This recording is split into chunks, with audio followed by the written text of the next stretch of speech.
ہمارے سابق صدر جنرل محمد ضیاء الحق نے جب آیت اللہ خمینی سے پاکستان میں اسلام نافذ کرنے کا فارمولا پوچھا تو اس موقع پر خمینی نے ایسا کیا جواب دیا تھا کہ جنرل ضیاء الحق کے پسینے چھوٹنے لگے۔ خمینی کے عراقی صدر صدام حسین سے کیا اختلافات تھے اور وہ انہیں پاگل کیوں کہا کرتے تھے؟ سید آیت اللہ خمینی کا بھارت سے ایسا کیا ناتا تھا کہ وہ اپنے نام کے ساتھ ہندی لکھا کرتے؟ 6 ماہ کی عمر میں یتیم ہو جانے والے آیت اللہ کا بچپن کس قدر افلاس میں گزرا؟ آیت اللہ خمینی کتنے سالوں تک ملک بدر رہے اور انہوں نے ایران کے طاقتور حکمران رضا شاہ پہلوی کی شہنشاہت کا خاتمہ کیسے کیا؟ تو دوستو، آج کی ویڈیو میں انقلاب ایران کے بانی اور سپریم لیڈر سید آیت اللہ خمینی الموسوی کی زندگی سے متعلق 25 دلچسپ فیکٹس آپ تک شیئر کیے جائیں گے۔ نمبر 1، آیت اللہ خمینی اپنے ہم عصر عراقی صدر صدام حسین کو پاگل کہا کرتے تھے۔ ان کے مطابق صدام نے عراقی عوام کے ساتھ وہی کیا ہے جو رضا شاہ پہلوی نے ایران کے مسلمانوں کے ساتھ کیا تھا۔ صدام حسین اور اس کے حامی صہیونی طاقتوں کے غلام بنے ہوئے ہیں۔ صدام نے اپنے آقاؤں کو خوش کرنے کے لیے اسلامی جمہوریہ ایران پر حملہ کیا۔ واضح رہے کہ خمینی کچھ عرصے تک عراق میں جلا وطنی کاٹتے رہے اور یہاں سے صدام حسین نے انہیں نکلنے پر مجبور کیا تھا۔ نمبر 2، ایک مرتبہ ضیاء الحق ایرانی سپریم لیڈر آیت اللہ خمینی صاحب سے کہنے لگے کہ میں پاکستان میں اسلام نافذ کرنا چاہتا ہوں۔ خمینی نے پوچھا، ضیاء الحق پاکستان کا رقبہ کتنا ہے؟ جنرل صاحب نے فوراً جواب دیا، 7,96,096 مربع کلومیٹر۔ خمینی نے پھر پوچھا، اور جناب کا قد کتنا ہے؟ جنرل صاحب بولے 6 فٹ۔ اس موقع پر آیت اللہ خمینی نے تاریخی جملہ کہا، ضیاء الحق آپ پہلے 6 فٹ پر اسلام نافذ کریں، 7,96,096 مربع کلومیٹر پر خود ہی اسلام نافذ ہو جائے گا۔ نمبر 3، اسلامی جمہوریہ ایران کے بانی آیت اللہ خمینی امریکہ کے کھلم کھلا دشمن تھے اور وہ امریکہ بہادر کو شیطان بزرگ کہتے۔ نمبر 4، کم لوگ جانتے ہیں کہ سید آیت اللہ خمینی ہی کے دور میں مرگ بر امریکہ، مرگ بر اسرائیل کے نعرے کا آغاز ہوا تھا۔ نمبر 5، آیت اللہ خمینی کہا کرتے تھے کہ ایران اگر فنا بھی ہو جائے تو ہم پھر بھی امریکہ کے سامنے ہاتھ نہیں پھیلائیں گے۔ ایران ایک مستقل ملک ہے جس کو کسی کے سہارے کی ضرورت نہیں، اور ہم امریکہ اور اس کے حامیوں کے سامنے کبھی بھی ہاتھ نہیں پھیلائیں گے۔ نمبر 6، 1988 میں ملعون سلمان رشدی نے دی سیٹنک ورسز کے نام سے اپنا متنازع ترین ناول لکھا، جس کے آتے ہی مسلم دنیا میں کوہرام مچ گیا۔ اس کتاب کی اشاعت کے 1 سال بعد ایران کے رہبر اعلیٰ آیت اللہ خمینی نے سلمان رشدی کے قتل کا فتویٰ جاری کر دیا۔ انہوں نے اس کے علاوہ ملعون مصنف کے سر پر کروڑوں ڈالرز انعام کا اعلان بھی کیا۔ نمبر 7، خمینی نے سوویت یونین کے رہنما گورباچوف کو اسلام کی دعوت دی تھی۔ یہ تب کی بات ہے جب رشین فیڈریشن اپنی بقا کی آخری ناکام کوشش میں مصروف تھی۔ ایسے میں ایرانی سپریم لیڈر آیت اللہ خمینی نے اپنے خط کے ذریعے میخائیل گورباچوف کو مطالعہ اسلام اور قبول اسلام کی دعوت دی، جو اس دور میں اخباروں اور اداریوں میں بہت زیادہ ڈسکس کیا گیا۔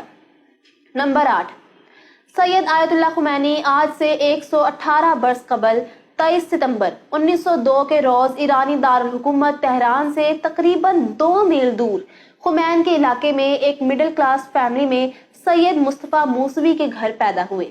یہی بچہ تاریخ کے اوراق میں آیت اللہ سید روح اللہ موسوی خمینی کے نام سے امر ہوا۔ نمبر 9، کم لوگ جانتے ہیں کہ آیت اللہ خمینی کے آباء و اجداد نیشا پور سے تعلق رکھتے تھے، لیکن وہ بعد میں ہندوستان آ گئے اور یہاں اودھ ریاست میں رہنے لگے۔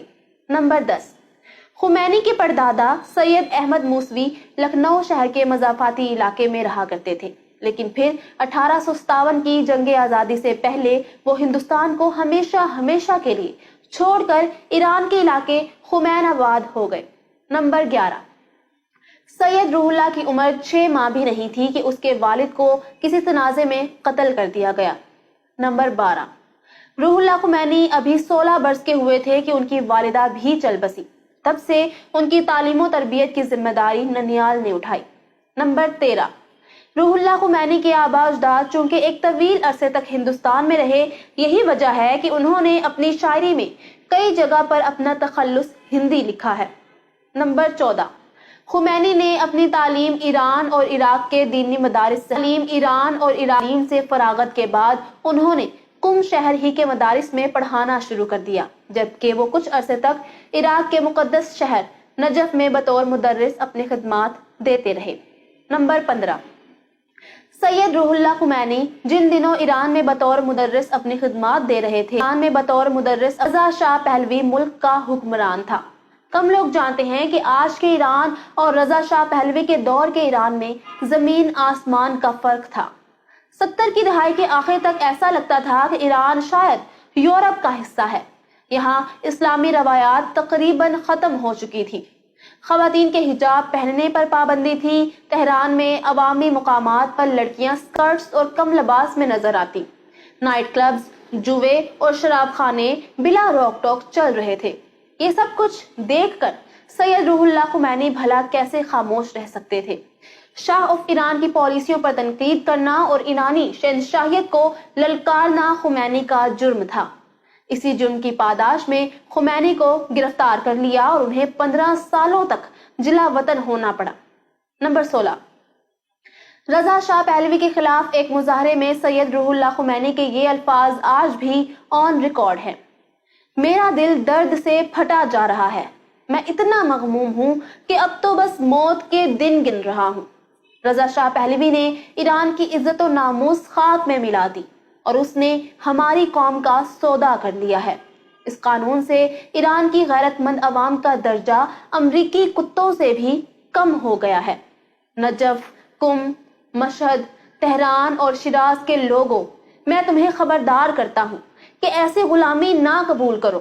کیا ہمیں بیچ ڈالا جائے اور ہم اس پر احتجاج بھی نہ کر سکیں۔ نمبر 17، خمینی نے اپنی جلا وطنی کے 15 برس عراق، شام، ترکی اور فرانس میں گزارے۔ یہاں انہوں نے مذہبی اور سیاسی و سماجی موضوعات پر کئی کتابیں تحریر کی اور اپنے ساتھیوں کی رہنمائی کرتے رہے۔ نمبر 18، جنوری 1979 میں شاہ ایران بیمار ہو گئے اور وہ علاج کی غرض سے بیرون ملک چلے گئے۔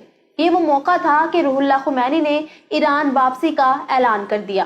اس دور کے عالمی میڈیا نے یہ سرخیاں لگائی کہ خمینی کی آمد سے پہلے ہی شاہ بھاگ گیا۔ نمبر 19، 1 فروری 1979 کے روز جب روح اللہ خمینی نے کئی برس کی جلا وطنی کے بعد ایران کی سرزمین پر قدم رکھا تو تہران کے ایئرپورٹ پر لاکھوں ایرانی ان کے استقبال کے لیے موجود تھے۔ ایران میں پہلوی خاندان کی بادشاہت کا خاتمہ ہوا اور اسلامی انقلاب کے بانی سید آیت اللہ روح اللہ خمینی اسلامی جمہوریہ ایران کے پہلے سپریم لیڈر بنے۔ نمبر 20، اگرچہ سید روح اللہ خمینی شیعہ تھے لیکن ایران میں حکومت سنبھالتے ہی انہوں نے لا شیعہ ولا سنیہ اسلامیہ کا نعرہ لگایا۔ جہاں دنیا بھر میں ان کے انقلاب کو ویلکم کیا گیا تو وہیں ان کی مخالفت میں بھی آوازیں اٹھتی رہیں اور تب سے مسلم ورلڈ ایران اور سعودی بلاک میں تقسیم ہو گئی۔ نمبر 21، 90 کی دہائی میں آیت اللہ خمینی کی کچھ کتابوں کو لے کر پاکستان میں احتجاج بھی کیا جاتا رہا اور کتابوں پر پابندی کے مطالبے بھی ہوتے رہے۔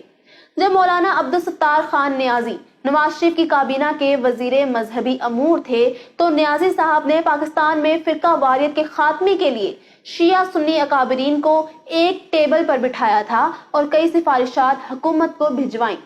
تب سپاہ صحابہ کے قائدین مولانا ضیاء الرحمن فاروقی اور مولانا اعظم طارق نے خمینی کی کتابوں پر پابندی لگانے کا مطالبہ کیا تھا۔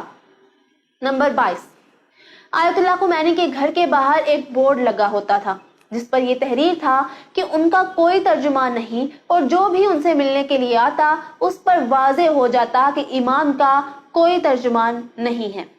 نمبر 23، ایرانی سپریم لیڈر آیت اللہ خمینی 3 جون 1989 کے روز کینسر کی وجہ سے انتقال کر گئے۔ نمبر 24، ایرانی میڈیا کے مطابق آیت اللہ خمینی کی نماز جنازہ میں 1 کروڑ افراد نے شرکت کی تھی اور یہ انسانی تاریخ کا سب سے بڑا جنازہ تھا۔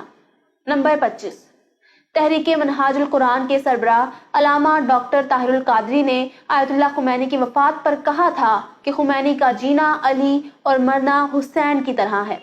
تب سپاہ صحابہ کے بانی مولانا حق نواز جھنگوی نے ڈاکٹر طاہر